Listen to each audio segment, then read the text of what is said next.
The Undoing tricked us all. After weeks of speculation, after weeks of trying to figure out just who did it. One week we thought it was Jonathan, one week we thought it was Grace, one week I thought it was Henry. Hell, last week I thought it was little Miguel for a second, because all these characters, Fernando, all these characters, even Grace's friend, the lawyer, actually thought it was her at one point, because all these characters could have been it. However, the answer was right in front of us the entire time. Guys, if you have not seen the finale of The Undoing, stop this video now, go check it out, because from this moment on, pure spoilers ahead. And wow, Jonathan played us. The Undoing played us just like Jonathan played Grace in their entire marriage. Think about it. The show takes us and essentially transforms us into Grace. Grace was married to him for 15 years and she overlooked all his faults. And we, the audience, were watching the show, and after the first few episodes, I started believing it can't be Jonathan. And I'm sure a lot of people watching thought it couldn't be him either. Even though all the evidence pointed to Jonathan. He had DNA, he had motive, he had access, and he fled. All the clues pointed toward Jonathan. But because he's so charming, he was able to play Grace, play us, and geez, like, and you think about it, all the signs were there throughout the entirety of the season. Jonathan loved being the center of attention. He's also funny, so witty, and yet there's a part of him that we never saw. Grace never saw it, we never saw it, and it's like, even though all the evidence pointed to him, we were able to overlook it, and that's how the show played us. It's the classic whodunit trope in TV shows and movies. They give us a bunch of suspects, and they give us different evidence as to who it could be. Even though everyone else who it could have been had such flimsy clues as to leading them to be the person. Like, the evidence against Jonathan was there, but yet we chose to not see it. Why is that? Why did we overlook it? How did they get us to fall for maybe it's somebody else, even though all the evidence was there? And that's because Jonathan is a sociopath, and Jonathan doesn't feel any remorse. His mother said so, and even Grace at the end, where she actually pseudo-diagnosed Jonathan, she said he's a narcissist. Think about it. Jonathan is loved everywhere he goes. He's the center of attention. Everyone loves him. So he himself has built an image of his character, and he's able to separate the darkest sides of himself from that character. Jonathan loves the attention, loves the adulation, and it's when he loses that attention, when he loses that adulation, he snaps. We know the story about him and his little sister and how she got hit by a car and he felt no emotion after that. Let's think about that for a second. His sister mysteriously ran to the street and got hit by a car. Now, the Jonathan we know loves being the center of attention. He loves all eyes on him. So it could have been that his sister, who was 4 at the time, before his sister, he was the only child. All the attention was on him. Everyone loved him, his parents, his family, and then she came along. And that attention dwindled and dwindled, and bam, he took her out.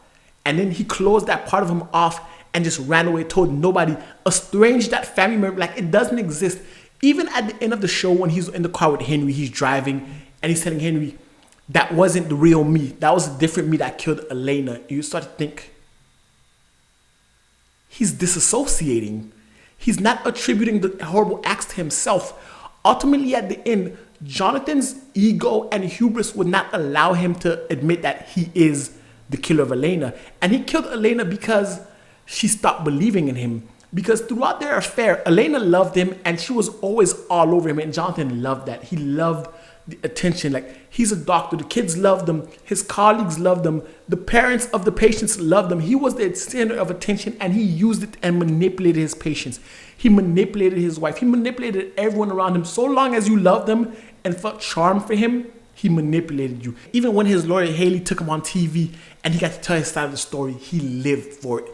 And at the end, instead of going to court and being found guilty and going to jail and fading into obscurity, Jonathan needed the attention. He kidnaps his own son. He goes on a high-speed chase, helicopters, cops, everyone following him around, and he's thriving off of it. He's like, at that point, he doesn't even see his son. He just sees his own glory, and he was willing to go on a blaze of glory. He climbed the bridge and he was going to kill himself because at the end of the day, his legacy mattered to him. And if he was a world-renowned oncologist, he did the murder of the century, and he was about to kill himself in a blaze of glory, like his legend would be beyond.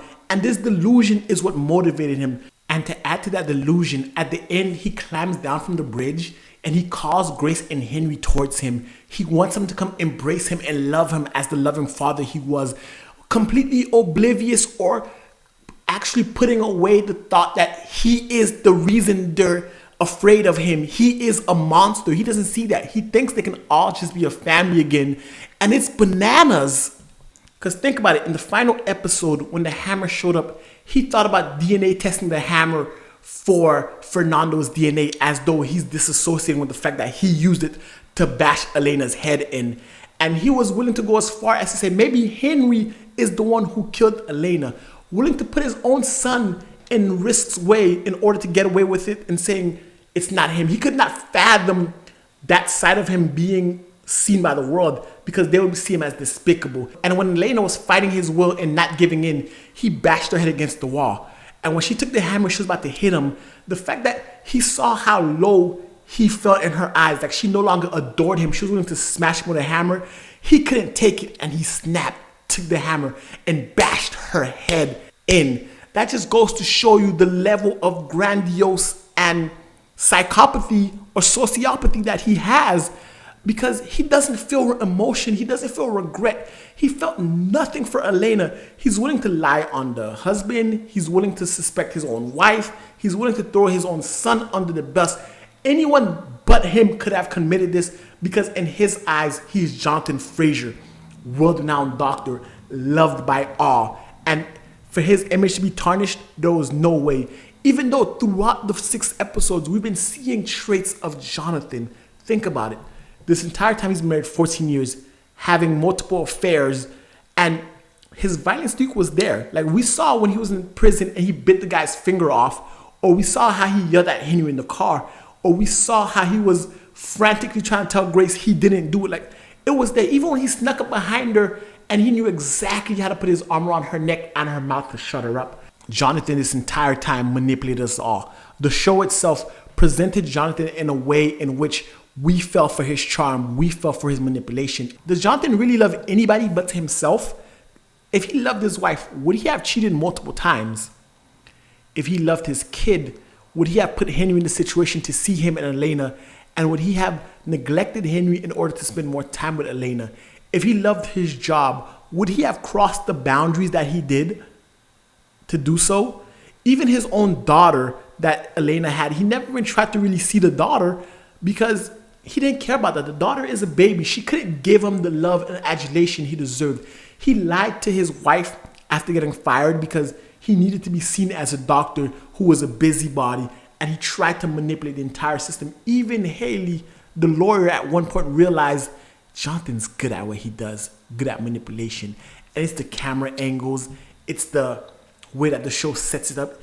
His father-in-law saw through him, but we, the audience, fell for the charm, and ultimately we were tricked by Jonathan and we were tricked by The Undoing. And The Undoing is arguably one of the best shows that came out this year because it's a classic whodunit TV show, and we've seen these 1,000 times before. But this time, we actually had the person in the very first episode, and he charmed us into believing that it really wasn't him. Wow. Just wow. But guys, before the finale happened, I thought it was Grace that killed Elena. I'd love to know who you guys thought before the finale in the comment section below. Let me know, because at one point, I started to believe Jonathan wholeheartedly. I thought it was Grace. The way she was always forgetting things and the way she was always just walking about and had lapses in her own memory. I was like, she must have killed Elena in a blind fit of jealousy. But then that's how the show presented us. That's how we were manipulated. And that's how Jonathan manipulated everyone around. So I'd love to hear who you thought it was before the finale in the comment section below. Anyway, guys, if you like this video, give it a thumbs up, hit the subscribe button. And until next time, binge on.